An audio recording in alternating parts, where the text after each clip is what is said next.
Hi everyone. आज हम polity की सीरीज का नेक्स्ट लेक्चर डिस्कस करेंगे। आज देखेंगे हम कौन से कॉन्स्टिट्यूशनल प्रोविज़न कहाँ से हमने लिए हैं। कुछ एमसीक्यूज देखेंगे जो बहुत इम्पोर्टेंट हैं एग्ज़ाम पॉइंट ऑफ व्यू से। आपको पूरी क्लियरिटी हो जाएगी कि वॉरोड फीचर कहाँ-कहाँ से लिए गए हैं और क्यों लिए गए हैं। देखो, पहला वॉरोड फीचर जो है हमने यूएस कॉन्स्टिट्यूशन से ले लिया है, नहीं सॉरी, पहला वॉरोड फीचर हमने गवर्नमेंट ऑफ इंडिया एक्ट 1935 से लिए। देखो, जैसा कि क्रिटिसिज्म में हमने लास्ट टाइम देखा था कि बहुत सारे कॉन्स्टिट्यूशनल मेकर्स और ऑथर्स, थिंकर्स ने कहा था जो इंडियन कॉन्स्टिट्यूशन है वो कॉपी है हमारे किसका, गवर्नमेंट ऑफ इंडिया एक्ट 1935 का। मतलब 1935 में जो प्रोविज़न दिए गए हैं वो सीधे के सीधे इंडियन कॉन्स्टिट्यूशन में दिखाई देते हैं। तो देखो, जो गवर्नमेंट ऑफ इंडिया एक्ट है 1935, इससे हमने क्या-क्या लिया है। देखो, पहला फीचर है फेडरल स्कीम। फेडरल स्कीम क्या है? फेडरल स्कीम यही होती है कि जो 7th शेड्यूल में हमारे जो लिस्ट डिवाइड की गई है, स्टेट किस सब्जेक्ट पे लॉ बना सकता है, यूनियन किस सब्जेक्ट पे लॉ बना सकती है और कॉन्करेंट स्टेट और सेंटर दोनों किस पर लॉ बना सकती है। तो ये इम्पोर्टेंट है। क्यों इम्पोर्टेंट है? हमारे लिए ये इम्पोर्टेंट जानना इसलिए है क्योंकि कभी-कभी क्या होता है, सेंटर के द्वारा और स्टेट के द्वारा, दोनों के द्वारा लॉ बनाए जाते हैं। तो क्या होता है, ओवरऑल प्रिवेलिंग पावर आपको अगर देखने को मिलेगी, तो ओवरऑल अगर आप देखेंगे तो सेंटर का ही लॉ प्रिवेल करेगा। ये आपको याद रखना है, अगर वो कॉन्करेंट के सब्जेक्ट से है, ठीक है? कभी-कभी स्टेट और सेंटर के बीच में ऐसा कॉन्फ्लिक्ट देखने को मिलता है। ये इम्पोर्टेंट चीज़ है जो आपको पता होना चाहिए। तो फेडरल स्कीम जो है हमने गवर्नमेंट ऑफ इंडिया एक्ट 1935 से ली है। ऑफिस ऑफ गवर्नर, जो गवर्नर का ऑफिस है, वो गवर्नमेंट ऑफ इंडिया एक्ट 1935 से लिया है। Judiciary, public service commission, emergency provision and administrative detail. मतलब एडमिनिस्ट्रेटिव डिटेल का मतलब है किस तरह से कौन सी विंग्स काम करेगी, कौन किसको रिपोर्ट करेगा। तो ये चीज़ें जो है आपको रटना पड़ेंगी क्योंकि ये यूपीएससी डायरेक्ट प्रीलिम्स में क्वेश्चन पूछता है। देखो, ये जैसे मैंने पूछा है, इसी तरह से यूपीएससी के द्वारा पूछा जाता है। अब ब्रिटिश कॉन्स्टिट्यूशन से क्या लिया? देखो, हमने गवर्नमेंट ऑफ इंडिया एक्ट 1935 से देख लिया। अब ब्रिटिश कॉन्स्टिट्यूशन से क्या लिया है? Parliamentary form of government. जानते हैं, जो हमारी गवर्नमेंट है वो वेस्ट मिनिस्टीरियल मॉडल है। मतलब हमने जो ब्रिटिश कॉन्स्टिट्यूशनल मॉडल है, जैसे पार्लियामेंट वहाँ पर सॉवरेन होती है। हमारे इंडिया में सॉवरेन नहीं होती है। सुप्रीम कोर्ट जो है डिसाइड करता है सारे मैटर, मगर अगर ब्रिटेन में पार्लियामेंट ने कह दिया कि ऐसा ही करना है, रिलीजन जो है सब्जेक्ट नहीं है हमारे डिस्कशन का, तो नहीं है, सुप्रीम कोर्ट उसमें कुछ नहीं कर सकता, मगर इंडियन सुप्रीम कोर्ट इस पर संज्ञान ले सकता है। तो ब्रिटिश कॉन्स्टिट्यूशन से पार्लियामेंट्री फॉर्म ऑफ गवर्नमेंट ली है। रूल ऑफ लॉ मिलेगा देखने को। रूल ऑफ लॉ मतलब जो पार्लियामेंट ने लॉ बना दिया, उसी के आधार पर सारी चीजें डिसाइड होंगी। आप देखेंगे कि आपको क्या करना है। मतलब जैसे रूल ऑफ लॉ बन गया कि 1 साल तक बिना ट्रायल के सुप्रीम कोर्ट कुछ भी संज्ञान नहीं ले सकता। तो ये रूल ऑफ लॉ है। मतलब आपने यूपा बना दिया, ये रूल ऑफ लॉ है, मगर सुप्रीम कोर्ट इंडिया में संज्ञान ले सकता है। रूल ऑफ लॉ सही है, मगर जो है ब्रिटेन में ये संज्ञान नहीं लिया जा सकता। लेजिस्लेटिव प्रोसीजर, क्या लेजिस्लेटिव प्रोसीजर होगा, लॉ कैसे बनाया जाएगा, कैसे लोअर हाउस लोकसभा से जो है लॉ निकलेगा, वो पास होगा, फिर स्पीकर के द्वारा पास किया जाएगा, फिर राज्यसभा में जाएगा ऑर्डिनरी बिल, फिर वो वहाँ डिस्कशन होगा, फिर प्रेसिडेंट के पास आएगा। मतलब लेजिस्लेटिव प्रोसेस, सिंगल सिटीजनशिप। देखो, यूएस में डबल सिटीजनशिप है, हमारे यहाँ सिंगल सिटीजनशिप का कॉन्सेप्ट जो है वो हमने ब्रिटिश कॉन्स्टिट्यूशन से लिया है। ये आपको पता ही होना चाहिए कि ब्रिटिश कॉन्स्टिट्यूशन से हमने क्या-क्या लिया है। ये बेसिक चीज़ें हैं जिससे क्या होता है, कॉन्सेप्चुअल क्लियरिटी हमारी अच्छी हो जाती है। ठीक है? दूसरा अदर इम्पोर्टेंट चीज़ क्या है? Cabinet form of government. आप देखेंगे कैबिनेट कैबिनेट सिस्टम। आप कैबिनेट सिस्टम अगर देखेंगे तो आपको देखने को मिलेगा कि कैबिनेट सिस्टम हमने ब्रिटिश कॉन्स्टिट्यूशन से लिया। क्या होता है? देखो, काउंसिल ऑफ मिनिस्टर होते हैं ये। काउंसिल ऑफ मिनिस्टर हमारे कॉन्स्टिट्यूशन के हिसाब से 15% के करीब होते हैं टोटल मेंबर ऑफ पार्लियामेंट के द्वारा, टोटल मेंबर ऑफ लोकसभा। तो ये जो मेंबर होते हैं ये काउंसिल ऑफ मिनिस्टर कहलाते हैं।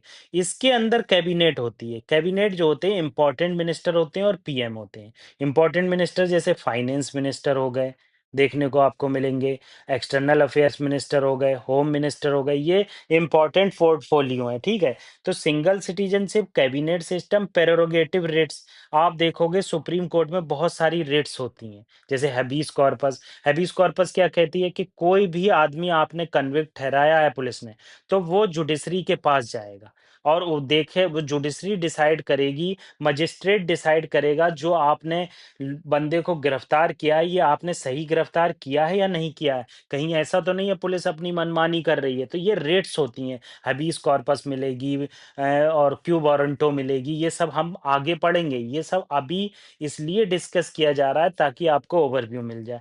पार्लियामेंट्री प्रिविलेज, भाई पार्लियामेंट्री प्रिविलेज होते हैं। पार्लियामेंट, लोकसभा और राज्यसभा के अंदर मेंबर्स ऑफ पार्लियामेंट क्या बोल सकते हैं, सुप्रीम कोर्ट उसे डिस्कस नहीं कर सकता अपनी अथॉरिटी से। बाईकैमरलिज्म, बाईकैमरल मतलब लोकसभा और राज्यसभा। बाईकैमरल का मतलब होता है, देखो पहले यूनिकैमरलिज्म था, मतलब एक ही पार्लियामेंट का एक ही चैम्बर था, मगर क्या हुआ, अब पार्लियामेंट में 2 चैम्बर हैं, लोकसभा और राज्यसभा, ये आपको पता होना चाहिए, ठीक है? तो हमने ब्रिटिश कॉन्स्टिट्यूशन से पार्लियामेंट्री गवर्नमेंट ली है, रूल ऑफ लॉ लिया है, लेजिस्लेटिव प्रोसीजर लिया है, सिंगल सिटीजनशिप लिया है, कैबिनेट सिस्टम लिया है, प्रेरोगेटिव रिट लिया है, पार्लियामेंट्री प्रिविलेज लिया है और बाइकैमरलिज्म लिया है। तो ये चीज़ें आपको धीरे-धीरे याद हो जाएँगी और याद करने की कोशिश भी करना, जैसे पहले मैंने आपको बताया, इसको आप अपनी टेबल के सामने चिपका लेना प्रिंट करके। अब यूएस कॉन्स्टिट्यूशन से क्या लिया है, ये बहुत ज़्यादा पूछा जाता है, क्योंकि यूएस का भी रिटन कॉन्स्टिट्यूशन है, हमारा भी रिटन कॉन्स्टिट्यूशन है।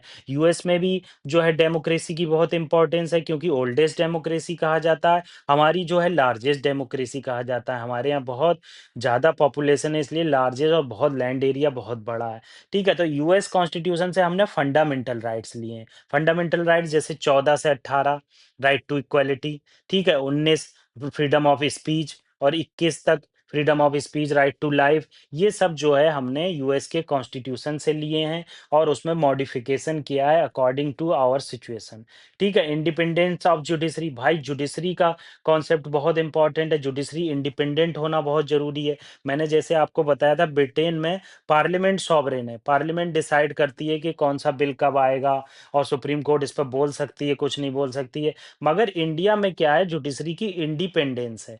आप जुडिशरी क्या है, जुडिशियल एक्टिविज्म भी दिखा सकती है। जुडिशियल एक्टिविज्म क्या होता है कि कोई लॉ आया और उसमें 1 साल का ट्रायल दिया गया है और सुप्रीम कोर्ट उस पे संज्ञान नहीं ले सकता। पुलिस डायरेक्ट गिरफ्तार करके विदाउट ट्रायल किसी को गिरफ्तार करके और जेल में डाल सकती। नहीं, सुप्रीम कोर्ट कहेगा हम इंडिपेंडेंट हैं, हम इस पे संज्ञान लेंगे। ऐसा आप कैसे कह सकते हैं? जुडिशरी की इंपॉर्टेंस है, तो इंडिपेंडेंट ऑफ जुडिशरी हमने यूएस के कॉन्स्टिट्यूशन से लिया है। जुडिशियल रिव्यू, भाई जुडिशियल रिव्यू बहुत इंपॉर्टेंट है, 10 बार आपको न्यूज़पेपर में सुनने को मिलेगा।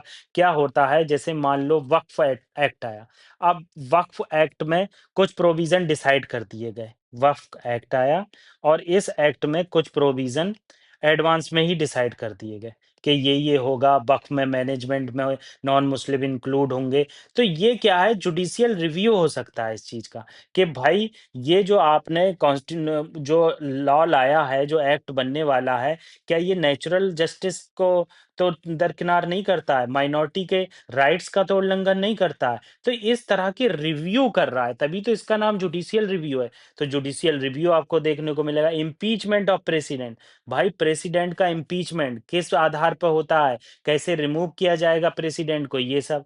रिमूवल ऑफ सुप्रीम कोर्ट और हाई कोर्ट जज, मैंने आपको ये बताया है कि कैसे हाई कोर्ट के जज जो रिमूव होंगे। मैंने कल के ही एक हाई कोर्ट के जजेस को रिमूव किया जाना है, जस्टिस वर्मा को। तो उससे रिलेटेड पूरी रिमूवल प्रोसेस बताइए। और पोस्ट ऑफ वाइस प्रेसिडेंट आज भी न्यूज़पेपर में, तो पोस्ट जो वाइस प्रेसिडेंट की है वो हमने यूएस के कॉन्स्टिट्यूशन से ली है। कितनी इंपॉर्टेंट प्रोविजन है। तो इस तरह से ये इंपॉर्टेंट हो जाता है कि हमने यूएस के कॉन्स्टिट्यूशन से क्या-क्या लिया है। यूएस के कॉन्स्टिट्यूशन से हमने फंडामेंटल राइट्स लिए हैं, इंडिपेंडेंस ऑफ जुडिशरी ली है, जुडिशियल रिव्यू लिया है, इम्पीचमेंट ऑफ द प्रेसिडेंट लिया है, removal of Supreme Court and High Court जजेस and post of vice president लिया है। ठीक है? अब आयरिश कॉन्स्टिट्यूशन से हमने क्या-क्या लिया? अब आयरिश अगर कॉन्स्टिट्यूशन आप देखेंगे, तो आपको देखने को मिलेगा आयरिश कॉन्स्टिट्यूशन से हमने क्या-क्या लिया। Directive principle of state policy DPSP, DPSP जैसे मान लो गांधीयन प्रिंसिपल है डीपीएसपी में। गांधीयन प्रिंसिपल क्या कि विलेज में ऑटोनॉमी होना चाहिए, डिसेंट्रलाइजेशन होना चाहिए। ये सब डीपीएसपी में हम पढ़ेंगे आगे। तो डीपीएसपी में ही बताया गया है कि किस तरह से गवर्नेंस स्ट्रक्चर को इम्प्रूव किया जाएगा। गवर्नेंस में ज़्यादा से ज़्यादा इम्प्रूवमेंट लाया जाए, लोगों को उनके राइट्स प्रोवाइड किए जाएँ और गवर्नमेंट ऐसे लॉ बनाए जो सबको इंक्लूसिव लेके चले। ठीक है? तो ये चीज़ यहाँ पर डायरेक्टिव प्रिंसिपल डीपीएसपी हमने आयरिश कॉन्स्टिट्यूशन से लिया है। Nomination nomination member of into the Rajya Sabha और method of election of president. देखो प्रेसिडेंट को इम्पीचमेंट हमने कहाँ से लिया है? यूएस के कॉन्स्टिट्यूशन से लिया है। मगर प्रेसिडेंट के मेथड ऑफ इलेक्शन मतलब इलेक्शन का कैसे चुना जाएगा प्रेसिडेंट को, कैसे नॉमिनेटेड मेंबर उसमें पार्टिसिपेट नहीं करेंगे, इलेक्टेड मेंबर पार्टिसिपेट करेंगे, ये सब हमने आयरिश कॉन्स्टिट्यूशन से लिया। तो क्या-क्या लिया है? हमने डायरेक्टिव प्रिंसिपल लिए हैं, DPSP directive principles of state policy, nomination member of Rajya Sabha and method of election of president. ठीक है।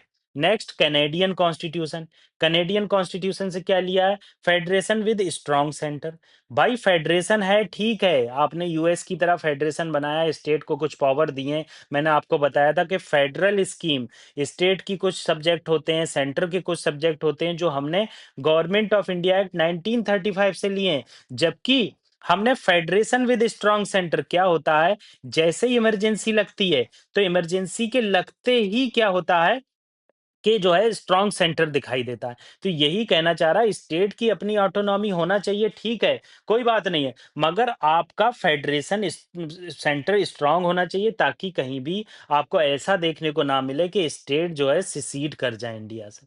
तो ये कनाडा से लिया है। रेजिडोरी पावर मैंने एक लेक्चर में समझाया भी था और किसी बच्चे ने बोला था कि मुझे दोबारा समझा देना। देखो रेजिडोरी पावर वो होती हैं जो किसी में ज़िक्र नहीं होती है, ना तो स्टेट की लिस्ट में देखने को मिलेगा, ना सेंटर की लिस्ट में देखने को मिलेगा, ना कॉन्करेंट लिस्ट में देखने को मिलेगा। जैसे क्या है साइबर क्राइम क्या है? नया इमर्जिंग टॉपिक है, तो ये किसी लिस्ट में आपको देखने को नहीं मिलेगा। तो इसलिए साइबर क्राइम जो होता है वो सेंटर के पास आ जाता है। देखो आया रेज़िडुआ पावर टू द सेंटर। पहले रेज़िडुअरी पावर जो होती थी वो प्रोविंसेस के पास ना होकर वाइसरॉय के पास होती थी ब्रिटेन के टाइम पे जब ब्रिटिश कॉलोनी इंडिया में होती थी। तो अब क्या है जो रेज़िडुअरी पावर होती हैं वो सेंटर के पास देखने को मिलेंगी। दूसरी important cheese appointment of state governor by the centre. देखो गवर्नर हमने कहाँ से लिया था? अभी हमने देखा था कि गवर्नर की पोस्ट अगर आप देखोगे तो आपको देखने को मिलेगी गवर्नर की पोस्ट जो हमने ली है, कहाँ गया? गवर्नर हाँ, ये देखो office of governor government of India act 1935 से लिया है। जबकि गवर्नर अपॉइंट कौन करेगा? ये सेंटर अपॉइंट करेगी, ये कनेडियन कॉन्स्टिट्यूशन से लिया है। तो इस तरह से क्या होता है कंपैरिजन करके पढ़ते हैं। क्या पढ़ा हमने? गवर्नमेंट ऑफ इंडिया एक्ट 1935 से हमने गवर्नर की पोस्ट ली है। जबकि जो अपॉइंटमेंट होगा वो सेंटर करेगा, ये कनाडा के कॉन्स्टिट्यूशन से लिया है। Advisory jurisdiction of Supreme court किस मैटर पे क्या एडवाइस देगा, ये जो है कनाडा के कॉन्स्टिट्यूशन से हमने लिया है। तो इस तरह से मैंने आपको बताया कि फेडरेशन विद स्ट्रॉन्ग सेंटर जो है हमने कनाडा के कॉन्स्टिट्यूशन से लिया है। रेजिडुअरी पावर सेंटर की हमने कनाडा के कॉन्स्टिट्यूशन से ली है। Appointment of a governor by the centre ये कनाडा कॉन्स्टिट्यूशन से लिया है। एडवाइजरी जुरिडिक्शन जो एडवाइस मांग सकता है सेंटर और प्रेसिडेंट वो हमने कनाडा के कॉन्स्टिट्यूशन से लिया है। नेक्स्ट ऑस्ट्रेलिया के कॉन्स्टिट्यूशन से हमने क्या लिया है? ऑस्ट्रेलिया के कॉन्स्टिट्यूशन से अगर आप देखोगे तो कॉन्करेंट लिस्ट ली है। जैसे मैंने आपको बताया कि 7th शेड्यूल के अंदर बहुत सारी लिस्ट हैं। तो कॉन्करेंट लिस्ट है जिसमें सेंटर और स्टेट दोनों लॉ बना सकते हैं। अब ये दोनों लॉ बना सकते हैं तो ये जो है हमने कहाँ से लिया है? ये ऑस्ट्रेलिया के कॉन्स्टिट्यूशन से लिया है। फ्रीडम ऑफ ट्रेड भाई ट्रेड, कॉमर्स और इंटरकोर्स मतलब एक स्टेट से दूसरे स्टेट में आलू जा रहे हैं। तो ऐसा नहीं होना चाहिए कि ये स्टेट जो है वो आलू को बहुत ज़्यादा जमा कर ले और जब बहुत कमी हो जाए तब करे। तो ये फ्रीडम ऑफ ट्रेड होना चाहिए, इसमें देख-रेख होना चाहिए, ओवरशैडोइंग अथॉरिटी होना चाहिए, ओवरसाइटिंग, ठीक है? Joint sitting of 2 houses of parliament, parliament का कभी-कभी जॉइंट सिटिंग आपको देखने को मिलेगी ये बिल से रिलेटेड। जैसे कोई बिल है, आपके रा पहले लोकसभा में आया, पास कर दिया। अब राज्यसभा में आया, पास नहीं हो पाया। ऑर्डिनरी बिल है तो राज्यसभा में भी जा सकता, मनी बिल है तो 14 दिन के अंदर या 3 महीने के अंदर संज्ञान लेना होता है। तो ठीक है, तो अब ये जो बिल आया राज्यसभा में, तो राज्यसभा ने कहा नहीं हम इसे पास नहीं करेंगे। फिर से इन्होंने भेजा, फिर नहीं। तो इस केस में क्या करेगा प्रेसिडेंट, दोनों को मनाएगा और जॉइंट सिटिंग करेगा और जॉइंट सिटिंग करके बिल को पास कराया जाएगा। तो ये जॉइंट सिटिंग जो है हमने पार्लियामेंट की ऑस्ट्रेलिया के कॉन्स्टिट्यूशन से ली है। ये आपको पता होना चाहिए। क्या-क्या हमने ऑस्ट्रेलिया के कॉन्स्टिट्यूशन से लिया है? कॉन्करेंट लिस्ट ली है, freedom of trade, commerce and intercourse, joint sitting of the two houses. ठीक है? नेक्स्ट क्या है? Weimar constitution of Germany. Germany के जो कॉन्स्टिट्यूशंस है उससे हमने क्या लिए? देखो जब इमरजेंसी लगाई जाएगी तो उस टाइम फंडामेंटल राइट सस्पेंड हो जाएँगे। तो उसको हमने क्या है जर्मनी के कॉन्स्टिट्यूशन से लिया और इमरजेंसी प्रोविज़न कहाँ से लिए? हमने गवर्नमेंट ऑफ इंडिया एक्ट 1935 से लिया। देख रहे हो? ये कन्फ्यूज़न आपको बनी रहेगी, इसीलिए मैंने कहा इसको आप सामने चिपका लीजिए। पर कंट्री का आप पर डे पढ़िए, आपको क्लैरिटी होती चली जाएगी। तो जर्मनी से क्या होता है, जैसे मान लो इमरजेंसी लगा दी गई। मान लो नेशनल इमरजेंसी लगा दी गई। इंदिरा गांधी जी का टाइम है 1975। अब इंदिरा गांधी जी ने एक ऑर्डर इश्यू करके डायरेक्ट इमरजेंसी लगा दी। अब सारे fundamental right, article 21 right to life, freedom of speech और right to go to Supreme Court, ये सब आपके अबॉलिश हो गए। तो उसके बाद जो आपका मेनका गांधी केस आया, केशव नंदा भारती केस आया, तो उसमें कहा गया कि आप आर्टिकल 20 और 21 को नहीं हटा सकते इमरजेंसी के टाइम पे भी। और आर्टिकल 19 को कब हटाओगे? जब एक्सटर्नल इमरजेंसी है। इंटरनल इमरजेंसी में भी आप आर्टिकल 19 को नहीं हटा सकते। तो ये सब चीज़ें हम पढ़ेंगे। आप घबराना मत, ये बिल्कुल ओवरव्यू है। आप कहीं नए-नए बच्चे होते हैं, वो सोचते हैं सर बिल्कुल समझ में नहीं आ रहा, ऊपर से जा रहा। अभी जो अगला नेक्स्ट चैप्टर जो चालू करेंगे प्रिएम्बल, तो आपको यहाँ से चीज़ें चालू स्टार्ट होंगी कि प्रिएम्बल कहाँ से लिया गया, कैसे पंडित नेहरू ने ऑब्जेक्टिव रिज़ॉल्यूशन लाया, उसके आधार पर प्रिएम्बल बना। तो ये सब चीज़ें हम इस चैप्टर में देखेंगे। तो अब क्या है कि हमने जर्मनी के कॉन्स्टिट्यूशन से इमरजेंसी के टाइम पर कैसे फंडामेंटल राइट का सस्पेंशन होगा, ये हमने जर्मनी के कॉन्स्टिट्यूशन से लिया है। ये आपको पता ही होना चाहिए, ठीक है? दूसरी इंपॉर्टेंट चीज़ आ गई यूएसएसआर, जो सोवियत यूनियन था 1991 से पहले, अब वो रसिया कहा जाता है क्योंकि सारे कंट्री यहाँ सोवियत यूनियन से अलग हो गए। तो ये जो हमने रसिया के कॉन्स्टिट्यूशन से क्या-क्या लिया है? देखो फंडामेंटल ड्यूटीज़ ली हैं। रसिया वाले ड्यूटी को फ़ॉलो करवाना चाह रहे हैं कि अगर आप सरकारी चेयर पर बैठे हैं, तो आप ये फ़र्ज़ बनता है उस सरकारी चेयर की आप जो है सफाई भी करें। आप अगर कॉन्स्टिट्यूशन को फ़ॉलो करते हैं, तो कॉन्स्टिट्यूशन मेकर्स का सम्मान भी करें। तो fundamental duties, idea of justice, socio economic and political justice जो प्रिएम्बल में देखने को मिलेगा, वी द पीपल से जो स्टार्ट होता है, तो ये हमने सोवियत यूनियन से लिया है। फ्रेंच कॉन्स्टिट्यूशन से क्या लिया है? रिपब्लिक लिया है, मतलब पब्लिक के द्वारा चुनी हुई गवर्नमेंट। और लिबर्टी और इक्वलिटी और फ्रेटर्निटी, ये वर्ड बहुत ज़्यादा अंबेडकर साहब ने यूज़ किया था, क्योंकि अगर एक को छोड़ दें, तो दूसरे की कोई वैल्यू नहीं है। Liberty, equality and fraternity. अगर आपके पास इक्वलिटी है और फ्रेटर्निटी है, लिबर्टी नहीं है, बोलने की आज़ादी नहीं है, तो इक्वलिटी और फ्रेटर्निटी बेकार हो जाएगा। अगर आपके पास फ्रेटर्निटी नहीं है, लिबर्टी है और इक्वालिटी है और दोस्ताना व्यवहार नहीं है, आपसे कोई बात नहीं कर रहा, तो ये 2 बेकार हो जाएँगे। तो ये चीज़ जो है हमने फ्रेंच कॉन्स्टिट्यूशन से ली है, ये आपको पता होना चाहिए। साउथ अफ्रीकन कॉन्स्टिट्यूशन से क्या लिया कि कॉन्स्टिट्यूशन को अमेंड कैसे किया जाएगा, ये बहुत इम्पोर्टेंट है। जो स्पेशल मेजॉरिटी हम पढ़ रहे हैं न्यूज़पेपर में कभी-कभी, कभी-कभी हम सिंपल मेजॉरिटी पढ़ रहे हैं, तो ये सब चीज़ें। और इलेक्शन ऑफ राज्यसभा, राज्यसभा का इलेक्शन कैसे होगा।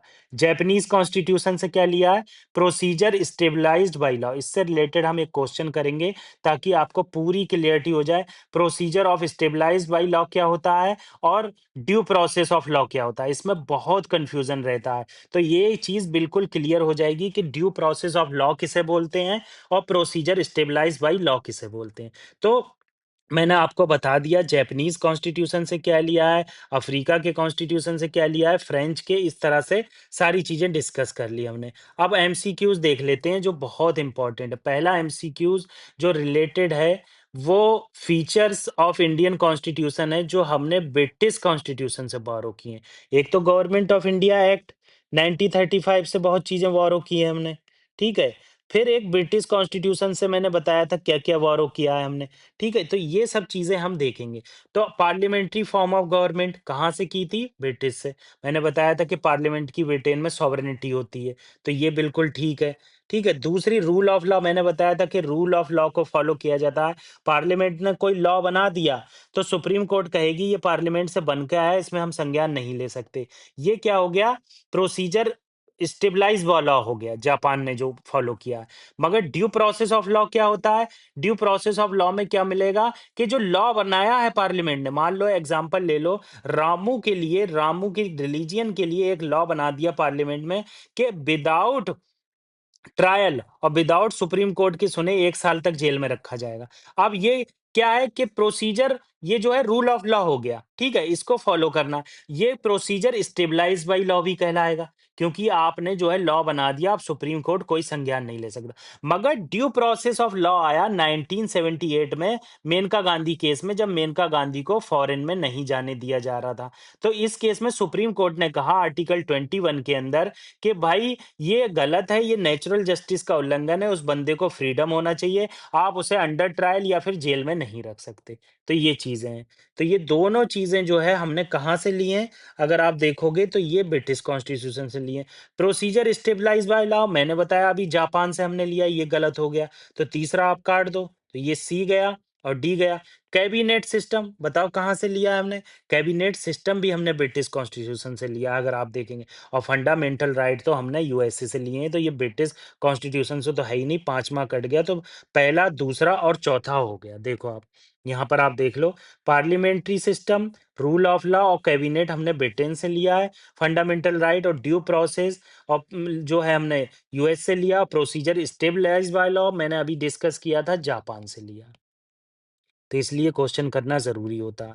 अगर आप जितने ज़्यादा क्वेश्चन करेंगे उतनी क्लैरिटी होगी। नेक्स्ट क्या है? यूएस के कॉन्स्टिट्यूशन से हमने क्या-क्या बोरोड किया? मैंने आपको ये पहले भी बताया था, ये इम्पोर्टेंट रहता है। पहला क्या है? इसमें पहले बताया गया है, पहले क्या बताया गया है? इसमें पहले बताया गया the concept of judicial review in India is entirely identical to the USA. बिल्कुल गलत।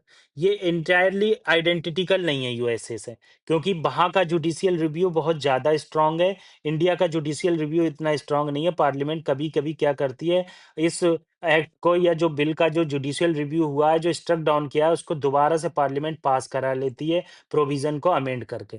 तो ये देखेंगे इसमें क्या चीज़ चेंज है। ठीक है, पहला गलत, the idea of written constitution and fundamental right in India has been influenced by American constitution. बिल्कुल सही। फंडामेंटल राइट तो अभी मैंने आपको बताया ही था, और ये भी बताया था कि रिटन कॉन्स्टिट्यूशन अमेरिका का है, तो ये दूसरा बिल्कुल ठीक हो गया। President of India like US president is both a head of state and head of, बिल्कुल गलत। प्रेसिडेंट ऑफ इंडिया जो है वो हेड ऑफ स्टेट नहीं होते हैं, ठीक है? हेड ऑफ गवर्नमेंट होते, सॉरी, हेड ऑफ स्टेट होते हैं। President of India head of state देखने को मिलेंगे। हेड ऑफ गवर्नमेंट जो होता है इंडिया में वो पीएम होता है, हेड ऑफ गवर्नमेंट। ये आपको पता ही होना चाहिए, ठीक है? जबकि जबकि यूएस में क्या होता है, president he head of state होता है, हेड ऑफ गवर्नमेंट होता है, पीएम की पोस्ट की इतनी इंपॉर्टेंस वहाँ नहीं है। तो आप एक्सप्लेनेशन देख लो। Judicial review exist in both, India में लिमिटेड है और डिफाइंड है कॉन्स्टिट्यूशन में, मगर यूएस में ब्रॉडर है, जजेस के पास बहुत ज़्यादा पावर है। देखो, रिटेन कॉन्स्टिट्यूशन और फंडामेंटल राइट जो है इन्फ्लुएंस है यूएसए से। इंडिया का प्रेसिडेंट ओनली सेरेमोनियल हेड होता है, पीएम जो होता है एग्जीक्यूटिव हेड होता है और हेड ऑफ गवर्नमेंट होता है, ठीक है? तो ये हमने डिस्कस कर लिया। नेक्स्ट क्वेश्चन है, इंडिया के कॉन्स्टिट्यूशन में जो सोर्स बोरो किए गए हैं वो प्रोसीजर स्टेबलाइज्ड बाय लॉ, बिल्कुल सही, कई बार मैंने डिस्कस कर दिया। Procedure established by law Japan से है। Federal system of with strong centre, ये कनाडा से है, बिल्कुल सही है। जुडिशियल रिव्यू कनाडा से नहीं है, अभी डिस्कस कर चुके भाई, ये यूएस से है। तो आप अगर देखेंगे, प्रोसीजर स्टेबलाइज्ड बाय जापान से बोरो किया है, मगर ड्यू प्रोसेस ऑफ लॉ देखेंगे 1978 से इंडिया ने फॉलो किया दिया है, ये हिडन फीचर है इंडियन कॉन्स्टिट्यूशन का, एक्सप्लिसिटली नहीं दिया है। मतलब ये आपको जैसे प्रोसीजर स्टेबलाइज्ड बाय लॉ खुला दे रखा है, ऐसा नहीं है। आर्टिकल 21 के अंदर देखने को मिलेगा, राइट टू लाइफ के अंदर, उसमें बताया गया है कि कैसे मेनका गांधी को विदेश में जाना अलाउ किया गया। ठीक है? तो अब ये हमारी जुडिशरी फॉलो करती है कि भाई कोई लॉ आया है, तो वो नेचुरल जस्टिस के खिलाफ तो नहीं है, हम उसे फॉलो कर रहे हैं। कोई ऐसा लॉ तो नहीं है जो मानवता को भंग करता हो, ठीक है? दूसरा क्या है, federal system with strong centre, ये तो हमने पढ़ा ही है, रेज़िडुअरी पावर ये सब कनाडा से लिए हैं, और जुडिशियल रिव्यू तो यूएस से बोरो किया है, कनाडा से नहीं किया है, ठीक है? तो ये इम्पोर्टेंट चीज़ें डिस्कस की। नेक्स्ट चैप्टर हमारा 4th स्टार्ट होगा, जिसमें हम प्रिएम्बल स्टार्ट करेंगे, उसके एक-एक सॉवरेनिटी को डिस्कस करेंगे, कहाँ से एन.ए. पलकीवाला ने क्या कहा, ये सब चीज़ें हम देखेंगे, ऑब्जेक्टिव रिज़ॉल्यूशन किस तरह से पास हुआ, ये चीज़ें हमारे द्वारा देखी जाएँगी। तो आज के लिए इतना ही है। Thank you very much.